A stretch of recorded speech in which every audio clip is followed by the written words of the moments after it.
The fire crackled loudly, and it was sending sparks into the air. As it lit up the circle of tourists sitting in the clearing, the jungle around them was filled with the sounds of the night. An owl hooting in the distance, leaves rustling in the wind, and the soft movement of creatures they couldn't see. The local guide, a thin man named Rawl, moved closer to the fire, and his eyes glowed in the flickering light as he began to speak. Then Rawl said, "Long ago, there was a sorcerer who was betrayed by his closest friend. In his anger and sorrow, he created a book like no other." And then Rawl paused, and he was glancing at the group, making sure they were all paying attention. Then Rawl continued, "This book was not just any book, because it was made from the skin of his betrayer, and the ink was mixed with his blood. But that's not the worst part, because the sorcerer cursed the book, trapping souls inside. It's said that anyone driven by greed or curiosity who opens the book will be trapped forever." The group sat frozen, and their eyes were wide, not sure if they were meant to believe what they were hearing. Rawl let the silence linger for a moment, letting his words sink in. Then Rawl said softly, "Some believe the book gives power to those brave enough to open it," his voice barely above a whisper. "But the truth is darker. The book is guarded by the spirits of the dead, and they protect it fiercely. And anyone who dares to disturb it will suffer the curse. Now it waits in the deepest part of this jungle, hidden away and calling to those who are foolish enough to seek it."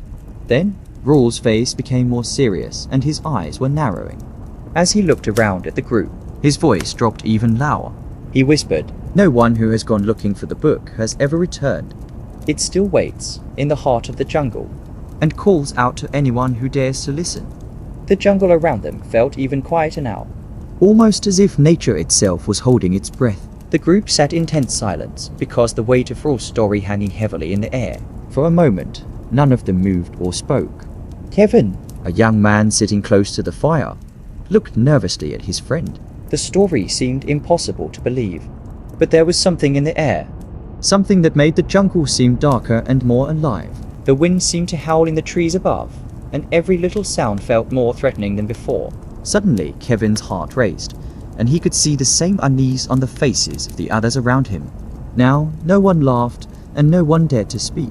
The story had been told, and now it lingered in the air, like a shadow that no one could escape. Whether it was a tale of pure fiction or something darker, it had left a mark on all of them. Then, 2 weeks later, the jungle's usual calm was broken by the shocking discovery of a body. Because Kevin, the young hiker who had wanted to explore local stories and legends, was found in a shallow ravine. His face was frozen in a horrible expression of fear, and his eyes were wide open, staring at nothing, and his mouth was locked in a silent scream. Now the jungle had taken him, just as it had taken so many others before him. Jason, Kevin's best friend, could hardly believe what had happened. His eyes were red from crying, and his voice was shaky. As he spoke about the last time he saw Kevin, he couldn't stop talking about some old book. He said he was going to find it, proved that the story was just a myth. The police were silent, and their faces were pale. As they looked at the body, they didn't know what to say. Now the locals gathered around in small, fearful groups, whispering Kevin's name, and speaking of the cursed book of the dead, because they were scared and afraid that even speaking the name of the book might make the curse real. Then rumors spread quickly through the village. Shopkeepers closed their doors early, and children no longer played near the jungle. The air felt different and colder, as if the jungle itself was watching them. People who had always laughed at the old stories now felt the fear in their bones. They whispered warnings to each other, and their eyes were nervously glancing toward the dark and thick trees at the edge of the jungle. Now it was impossible for anyone to admit the truth, that Kevin had disturbed something ancient and evil, something that had waited in the jungle for centuries. But in the days that followed, some villagers claimed they heard strange whispers at night, and they were drifting out from the jungle. The voices were soft, filled with sorrow and anger, like a warning from beyond the grave. Now, the curse of the Book of the Dead had come to life. It was no longer just a story told around the fire. It was real, and it had taken Kevin. The jungle, once a place of beauty and wonder, had changed, and it had become a place of fear, a dark and dangerous realm, where death waited and it was always ready to claim the next person foolish enough to seek forbidden knowledge. Jenna took a deep breath. and she was feeling the weight of her heavy backpack and the thick, hot air of the jungle.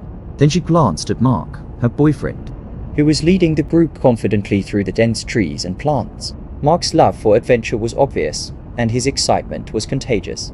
But today, Jenna couldn't shake the feeling of dread that clung to her, because the stories of the Book of the Dead kept creeping into her thoughts, but she tried to push them away. Their friends followed behind them. Chloe, always the thrill seeker, was already ahead, and she was snapping pictures of the wildlife around them. Liam, the class clown, was behind her and joking around to hide his nervousness. Mia walked beside Eric, and she was holding a small crystal tightly in her hand, something she always carried to protect herself from bad energy. Then Mia whispered, "Don't you think this place feels wrong?"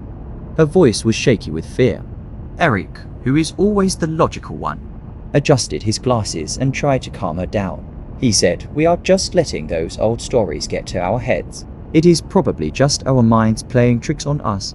But even Eric's logical words didn't make the uneasy feeling go away, because the jungle seemed darker, the trees more alive, and the air heavier than before. Mark, who is as excited as ever, suddenly stopped and turned to face the group. His eyes sparkled with mischief. Then he joked with a grin. "All right, who is ready to find the Book of the Dead?" And then Jenna shot him a glare and tried to hide the fear she felt deep inside. "Not funny," Jenna said firmly, but Mark just laughed it off. For him, the jungle was just another adventure, and he was always eager to make it more exciting. That evening, as they set up camp, the jungle seemed to press in closer around them. The thick canopy of trees blocked out most of the fading sunlight, casting deep shadows on the ground. Then they heard strange sounds echoing from the trees, soft rustling and the distant call of creatures they couldn't see. Then Chloe tried to laugh it off and said, "It is just animals and nothing to worry about." But when the fire flickered, casting long and eerie shadows across the camp, no one could fully relax, because the stories of the cursed book seemed to hang in the air, like an invisible weight. Now the jungle was dark and silent, almost seemed to be watching them. It was as if the jungle itself was warning them, whispering that they were making a terrible mistake by being there. Suddenly, the uneasy feeling in Jenna's chest grew stronger, because the night felt colder, and she couldn't help but wonder, was the jungle really as safe as they thought? Or was it waiting for them to make one wrong move? The next morning was the loud calls of birds, but an uneasy silence still hung in the air. Mark and Liam, full of energy and excitement, were the first to stir, and they were eager for adventure, and they decided to explore deeper into the jungle. Then Jenna called after them, "Don't wander too far." Her voice was filled with concern, but Mark and Liam were already disappearing into the thick jungle, pushing their way through the plants. Liam laughed back over his shoulder. "We will be fine. What is the worst that could happen?" After an hour of walking, they found something unexpected, a cave hidden behind thick vines and tangled roots. Then Mark's eyes lit up with excitement. He whispered, "This is it." His voice was full of awe. Then they pushed the vines aside and entered the dark cave. Their flashlights flickered and cut through the shadows, revealing a large chest in the center of the cave. The chest was old and covered in strange symbols that none of them could understand. Suddenly Liam said, "Maybe we shouldn't." But Mark wasn't listening. He was already pulling at the chest and eager to see what was inside. When the chest finally opened, they saw it, a book wrapped in worn leather. The cover was cracked and stained, and something about it seemed alive. Mark reached for it without thinking. As his fingers touched the book, the air around them grew cold, and the jungle outside fell completely silent. Jenna and Mia had followed them, but they stopped dead in their tracks. When they saw what Mark was holding, their faces drained of color. Then Mia shouted, and her voice was trembling with fear, "Don't open it." But Mark, who was lost in his excitement, didn't listen. With a quick motion, he opened the cover. As soon as he did, a chilling wind swept through the cave, pushing them back. Shadows twisted along the walls, and an eerie, whispering voice filled the air, full of rage, ancient and dark. Suddenly, the jungle seemed to come alive, as if the trees and the earth themselves were watching them. The heavy feeling of dread settled over the group, like a dark cloud, suffocating and cold. Jenna could hardly breathe, and in a whisper she said, "What have you done?" Now the air was thick with fear, and they all felt the same terrible truth. Something had been awakened, and they were trapped in the jungle's grip. The Book of the Dead was no longer just a story. It was real, and it had chosen them. Now the group was in uncomfortable silence, and the weight of what they had done hanging heavy between them. Chloe, who is trying to hide her fear, leaned back and forced a laugh. "So, we are really buying into this curse thing," she said. "It is just a story, right?" Then Mark muttered, "It felt real." Jenna placed a hand on his arm and tried to comfort him, but she couldn't hide the fear in her own eyes. The jungle felt different now, like it was waiting, holding its breath and watching them. Suddenly, Chloe's laugh stopped and her eyes went wide, and she whispered, Did you see that?" Everyone turned to where she was looking, but there was nothing there. Just darkness. Chloe's face turned pale, and she stumbled back and her eyes were darting around. She whispered and her voice was trembling with fear. "They are in the shadows." She clutched her head, as if something inside her mind was breaking. Then Eric jumped to his feet and tried to stay calm. He said, "It is just your imagination." But the jungle rustled, and ghostly whispers floated through the air, mocking his attempts to keep control. Suddenly, each of them heard something different. Jenna heard the soft sobs of a child. Mark felt cold fingers brushing against his neck. And Mia, holding her crystal, murmured silent prayers under her breath. Now panic spread quickly, as the jungle had turned into a living nightmare, feeding off their fear. Each rustle, each whisper seemed to get deeper, pulling out the darkest thoughts and fears from within them. Eric clenched his fists and tried to hold on to his sanity. But deep down, he knew they weren't welcome here anymore. The jungle was no longer just a place of adventure. It was something darker, something alive, and it was hunting them. The group huddled together, but fear had already started to tear them apart. Suddenly, Mark said with a regretted expression, "I shouldn't have opened that book."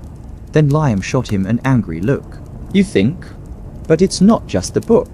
It is all this spiritual nonsense." Then he glared at Mia, whose hands shook as she tried to calm herself with a prayer. And then Mia's face twisted with hurt. She said, "No, it is not nonsense. The jungle is full of spirits, and can't you feel it?" But Liam only shook his head, and his fear was covered by anger.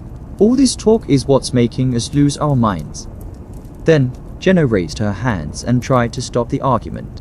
She yelled, "Stop it. We are all scared." But fighting each other won't help. The strain in her voice was clear, and her words came out desperate. Eric stayed silent because his mind was fighting with the strange things happening around them. Even he couldn't deny the darkness that seemed to move and breathe, watching them. Then a scream carved through the tension. They all turned quickly to see Chloe stumbling out of the trees. Her clothes were ripped, and her arms were covered in deep and bloody scratches.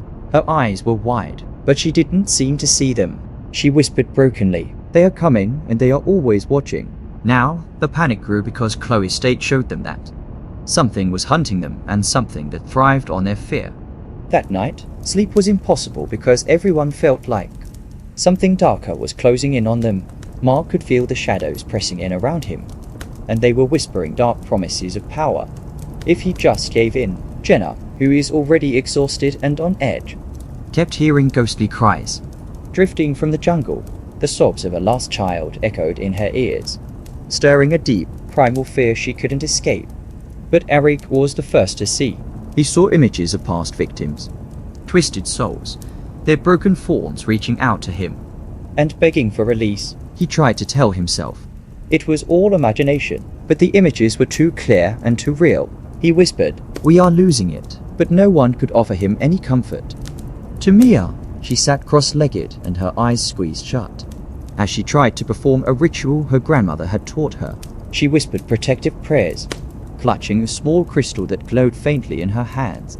But Liam, growing more and more frustrated, couldn't take it anymore. Then he yelled, "This is ridiculous," swatting the crystal out of her hands. "None of this works." Mia's face crumpled with pain, and she cried, "You don't understand." But the damage was done. The ritual was broken, and the jungle seemed to react. Shadows twisted and rippled, their whispers growing louder, full of threats. Chloe, already on edge, started pacing and muttering about things hiding in the dark. Now her paranoia was growing, and the group could feel the rift between them widening. Now the jungle seemed to feed on their fear, growing stronger with every argument and every broken attempt to stay united. Mark clenched his fists, guilt gnawing at him. He knew deep down that the book was the cause of all their suffering. But no matter how hard he tried to fix things, the jungle seemed to twist their every word and action, pushing them further apart. Desperate and exhausted, the group wandered deeper into the jungle and hoped to find something, anything, that could help them escape the nightmare they were trapped in. Later, they stumbled upon an old village that was long forgotten. They saw the wooden huts were falling apart, and they were overtaken by vines and thick moss. It looked like the jungle had swallowed the village whole and left only ruins behind. As they carefully explored the eerie place, suddenly an old woman appeared from the shadows. Her eyes were sharp and full of knowledge, and she looked at them with a mix of pity and something darker. She said, "You are lost." Her voice sounded like the rustling of leaves in the wind. An old woman's name was Yara, and she had lived in the jungle for her entire life, guarding secrets that no one from the outside world should know. Then her gaze fell on Mark, and the words she spoke next made his heart skip a beat. She said, "You have touched the cursed book." Her voice was calm but heavy with warning. "It binds itself to the one who opens it, and it feeds on fear and betrayal, and it will twist your minds until you destroy each other." Suddenly, the group looked at one another, and their faces were pale and filled with dread. Then Jenna asked, "How do we stop it?" Yara sighed deeply, and she said slowly, "You must work together. The curse thrives on division, and only by trusting each other can weaken its grip. But beware, the jungle will do everything in its power to turn you against one another." Then a heavy silence fell over the group. Yara's words were their only hope, but they also felt fragile, like they might crumble at any moment, because the jungle around them seemed to pulse with dark energy, as if it was alive and waiting for them to fall apart. They knew Yara was right, because their survival depended on them staying united, but fear and betrayal were already deep in their hearts. As the jungle whispered and shadows danced around them, they realized that escaping with their lives was going to be much harder than they had ever imagined. Later, Yara prepared the ritual circle under the huge banyan tree, and her voice was low as she chanted words that seemed to blend with the sounds of the jungle around them. The air grew thick and heavy with the weight of the ancient magic she was calling upon. Then she carefully placed the final symbols in the dirt, and then turned to the group with a serious look on her face. She warned, "This ritual will only work if you act as one." Then her gaze moved over each person, pausing on Mark and Liam, who were clearly at odds. Their tension was so thick because it felt like a storm was about to break. To Mark, he shifted nervously, guilt eating at him every time he tried to focus. His mind was filled with whispers of regret, each one louder than the last. Liam, standing with his arms crossed, muttered under his breath, "This is a waste of time." His voice was full of doubt and anger. Mia knelt next to Yara, her hands trembling but her heart steady, holding onto the hope that maybe, just maybe, the ritual would work. Then they began. Mark's voice shook as he spoke the ancient words, while Liam's tone was filled with disbelief, so the energy between them was unstable, crackling and disjointed. It was as if they couldn't come together, and the ritual faltered. Suddenly, the jungle seemed to come alive in response, and a powerful wind swept through the circle. Then, ghostly figures appeared from the shadows, and their eyes were glowing with fury. Now the ritual had failed, and the spirits roared in anger, and their cries were echoing through the trees. That night, Mia wandered too close to the edge of the camp, because she was drawn by a strange and chilling whisper. Then, the shadows reached out to her, cold and skeletal hands stretching toward her. She felt the icy fingers brush against her skin, and she screamed in terror. Eric rushed forward, grabbing her just in time and pulling her back into the safety of the camp. Then, they both collapsed, breathless and terrified, because the darkness still pressing against them. To Mia, her close encounter with the shadow creatures left her shaken because her protective aura seemed weaker than before. Now, fear spread quickly through the group. Liam, filled with frustration, shouted angrily, "This is pointless. We are doomed." His voice cracked with despair. The cracks between them deepened, and with each passing moment, their trust in each other slipped further away. The jungle, sensing their fear and division, grew stronger, its grip on them tightening as they began to fall apart. To Liam, his anxiety was at its breaking point. His hands trembled uncontrollably, and every shadow seemed to move closer, whispering threats that only he could hear. Then he said and grabbed Chloe's arm. "We have to get out of here." Chloe hesitated, torn between her desire to escape and the loyalty she felt toward her friends. Then she whispered, "I can't. We can't just leave them."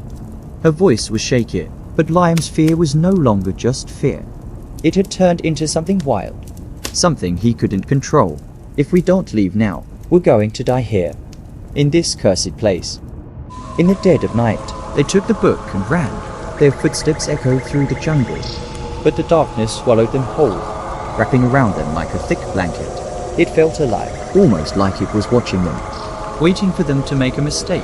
Then, ghostly figures appeared in the corners of their vision, leading Liam further into the jungle. His panic only grew stronger and pushed him forward. Before he realized it, he was knee-deep in a swamp, his legs sinking in the thick and sticky mud. His heart raced as the dark water rose higher. Then he screamed as cold. Bony hands reached out from the depths, grabbing him and pulling him under, but his screams were swallowed by the jungle. And then there was silence.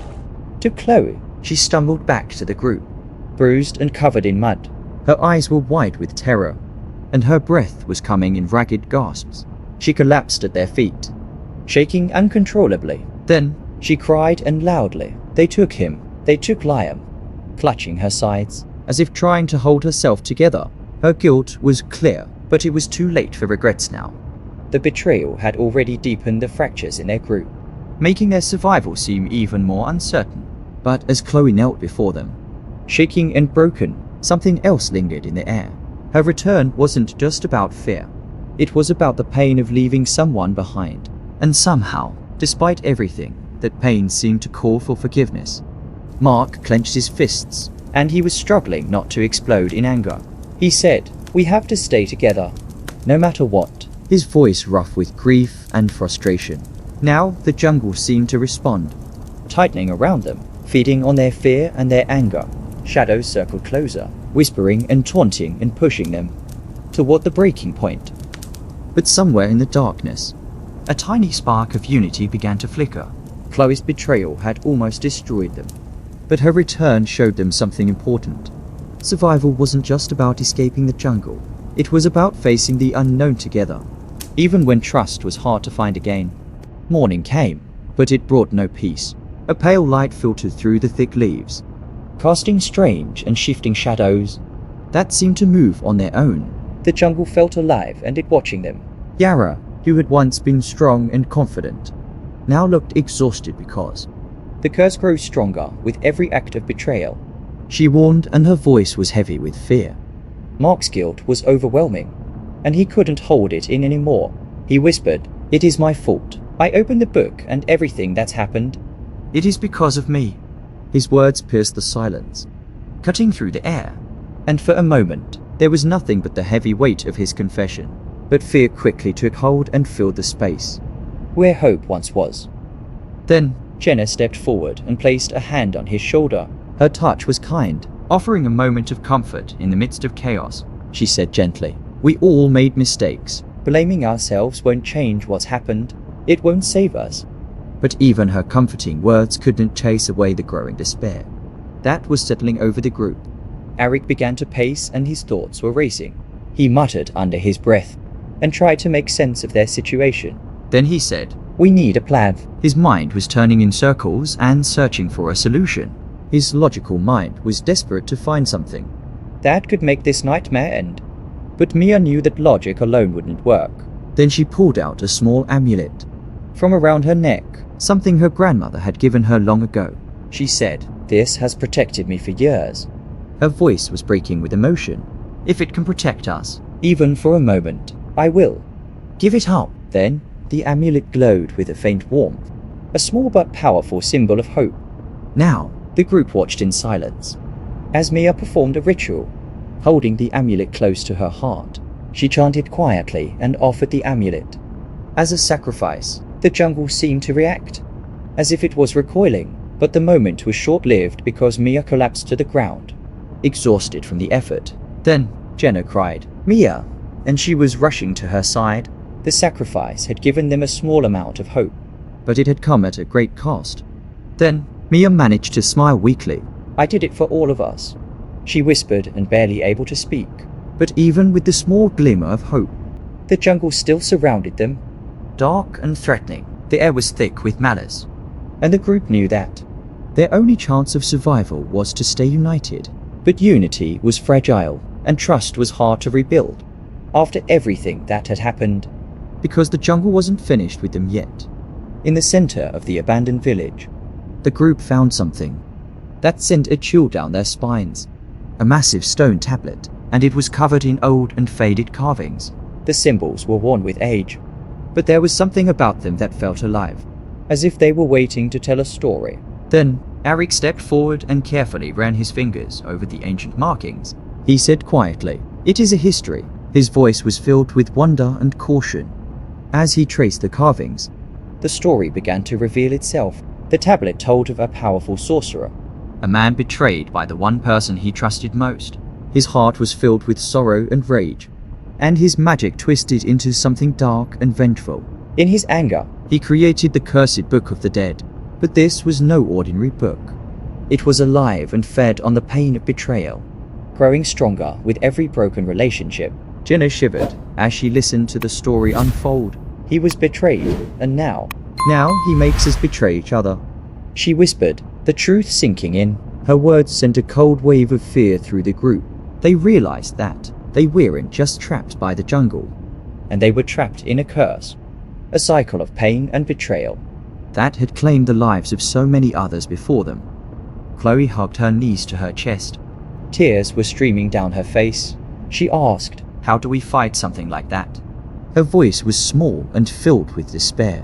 Mia, who was still pale and weak, sat up with great effort. She said, "The tablet. It says there's a way to contain the curse." Her voice was trembling, but it requires a selfless act and complete unity. Later, the group looked at each other, and they saw the flicker of hope in their eyes.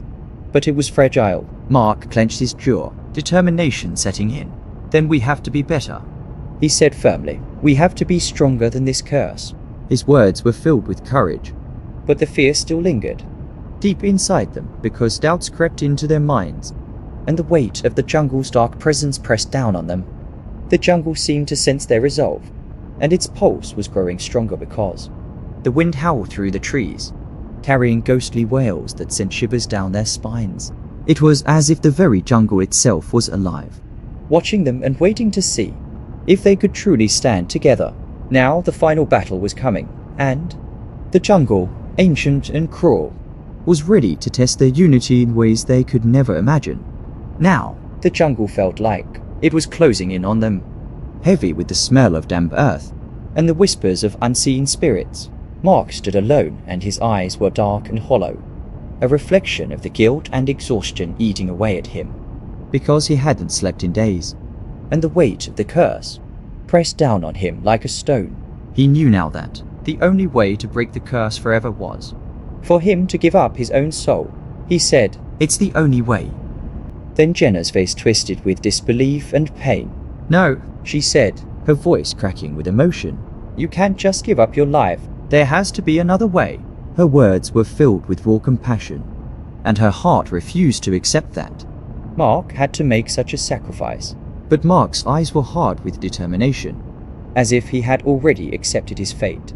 Eric, usually the logical one, stepped forward and tried to think of another way. He took a deep breath and spoke carefully. He said, "Maybe we can use the spirit's fear against them. They feed on our fear and betrayal. But what if we faced them without fear? What if we stood together, united?" His mind raced as he thought through the idea, and the others listened closely, clinging to his words like a lifeline. Chloe, still haunted by her earlier actions, stepped forward. Her voice was soft, full of guilt and sadness. Then she whispered, "I'm so sorry," tears streaming down her face. "I thought leaving was the only way. But I know now. I was wrong. I want to make things right. Her apology was genuine. And for the first time in a long while, the group felt a tiny spark of unity. Mark looked at her and he was surprised by her honesty. Slowly, he nodded. We need each other. But the spirits weren't finished with them yet, because the jungle began to shift, as if it were alive, twisting and turning in the shadows. Now the air grew heavier, thick with a malevolent energy. Whispers turned into harsh, and there were angry screams. The darkness seemed to pulse with ancient fury, and the ground trembled beneath their feet. The spirits were attacking, pushing harder than ever, testing the group's resolve. Then Mark gritted his teeth and his fists clenched. He stepped closer to Jenna and Eric, and he felt their strength beside him. Mia and Chloe stood together, forming a circle of protection around the others, but the spirits weren't going to make it easy. The shadows stretched out, becoming long and dark hands that reached from the corners of the jungle. They tried to pull the group apart, tearing at their bond and testing their will to stay united. Now the air was thick with fear, but they didn't break. They stood together and fought the darkness. With their unity, even as the ground shook and the spirits screamed, they knew that if they stayed strong and if they held onto each other, they had a chance to survive the curse. Just when it seemed like Eric's plan might work, something in Yara changed. Her face twisted and her eyes were dark and unreadable. She had been quiet for hours, and her gaze was flicking between the group and the jungle, as though she was hiding something huge. As the tension in the air grew, she finally stepped forward. Her voice was low and filled with regret. She said, "There's something I haven't told you." The group turned to her, and they were confused and unsure. Then Mark asked, "What do you mean?" His voice sharp with frustration. Yara's eyes were filled with unshed tears. "I have been using you," she confessed, and her voice was breaking. "All of you. I thought I could use your strength and your unity to escape the curse myself. I didn't mean for it to go this far." Betrayal. The word hit the group like a slap. The fragile hope they had fought so hard to build shattered in an instant. Chloe's face went white and her mouth was falling open in shock. Eric, always so calm, clenched his fists and his anger was boiling over. "You are joking, right?" he said, his voice trembling with fury. But Yara didn't look angry. She only looked sad, and her expression was full of sorrow. "Not hatred," she whispered. "I didn't want it to end like this." Her voice was barely audible. Before anyone could respond, the jungle exploded with chaos. Shadows surged forward, and the air was filled with loud and terrifying screams. The spirits attacked with more power and more anger than before. Suddenly, the darkness swallowed Yara, and she screamed, one horrible, blood-curdling scream. In that moment, the jungle took her, and she was gone. The group was thrown into panic. Then, Eric and Mark fought back against the shadows and tried to protect everyone. Jenna struggled to shield Mia, who was growing weaker by the minute. Chloe, filled with fear and guilt, grabbed Jenna's hand tightly. "We can fall apart now," she begged. Tears were streaming down her face. Then, Mark's voice broke through the chaos. Loud and strong, he shouted, "We have to fight together. No more betrayals, no more lies." His words gave them strength, and they stood together, backs pressed to each other. Forming a circle, the spirits attacked, but something was different now. Even in the middle of the darkness, they felt a spark of hope. It was small and fragile, but it was there, and it refused to die. Now the jungle felt like a battlefield, caught between light and darkness. Mark's heart raced and each beat echoed in his ears. As he stepped forward, he had made peace with what he had to do. Then, he said quietly, "He'll do it," ready to give his soul to end the curse. But before he could take another step, Jenna grabbed his arm and her eyes were burning with determination. "No," she said firmly, "there has to be another way." Eric, always the thinker, looked around quickly. Then, he said, "We use our strengths together. Fear is our enemy, but so is division. We fight together, or we die together." Mia, her voice weak but steady, added, "I will guide us. We need to be in perfect harmony." With those words, they formed a circle again. But this time, it was different, because there was purpose behind every movement. Mark drew on his courage, pushing aside the fear that had been gripping him. Jenna focused on her compassion, thinking about the bond she had with each of her friends. Eric used his sharp mind to keep them grounded, refusing to let the terror overtake them. Chloe whispered her apologies, and her voice was full of regret. Her words helped heal the wounds she had caused, and Mia, though weak, closed her eyes and gathered all the energy she had left, and called on something deep inside her. Suddenly, the air around them seemed to crackle, filled with tension and fear. Shadows moved like creatures in the dark and lunging at them. But the light from their unity pushed back the darkness. Then, the sorcerer's spirit appeared, and a terrifying figure. Born from centuries of betrayal and pain, its eyes burned with hatred, and its shape was shifting and twisting as it moved toward them. But Mark, Jenna, Eric, Chloe, and Mia didn't back down. They stood together and faced the creature. Together, they began to chant, and their voices were growing stronger with every word. The sorcerer struck at them, but their unity was like a wall of light that pushed back its darkness. The jungle around them roared with fury, branches and vines lashing out like the very hands of the jungle itself. Now, the battle between light and dark raged on, but the friends held firm, their bond tested by fear and pain. Then, with a final burst of light, the sorcerer howled, a horrible, bone-chilling scream. Then its form began to break apart, and the curse was unraveling. Suddenly the jungle, once twisted by dark energy, began to calm. The shadows faded away, and the spirits that had been trapped in the jungle for so long finally began to fade, disappearing into the air like soft whispers carried by the wind. In that moment, the jungle was still. The darkness had been driven back, and the curse had been broken, and they had finally won. Silence. The jungle was eerily still, as if the nightmares that had once filled its air had vanished completely. The friends stood close together, breathing heavily, bruised but alive. Chloe slowly sank to her knees, and she was overwhelmed with relief and exhaustion. It is over, she whispered, her voice trembling with disbelief. Mark stared at the spot where the sorcerer's spirit had disappeared. He said, we survived, but he knew that what they had been through would leave scars that wouldn't fade easily. Jenna stepped closer and wrapped her arms around him, offering comfort. We are stronger now, she said quietly, because we faced it together. Mia, still pale and weak, managed a small smile. Then she said, we broke the curse. Her voice warm, though a little different from before. The experience had changed her. Her spiritual strength had been the key to their survival, but it had drained her, leaving her quieter and more thoughtful. Eric gently placed a hand on her shoulder, his face filled with gratitude and respect. Chloe, humbled and filled with regret, stepped forward. I am so sorry for everything, she said, her voice trembling. I thought I was doing what was best, but I only made everything worse. Mark met her gaze and nodded slowly. We have all made mistakes, he said, but we are still here, together. As they began to leave the jungle behind, the weight of what they had gone through settled over them. Recently, they had faced betrayal, fear, and darkness, and it had changed them all. The cursed book, now destroyed and buried under the roots of a massive tree, still whispering softly and waiting for its next victim.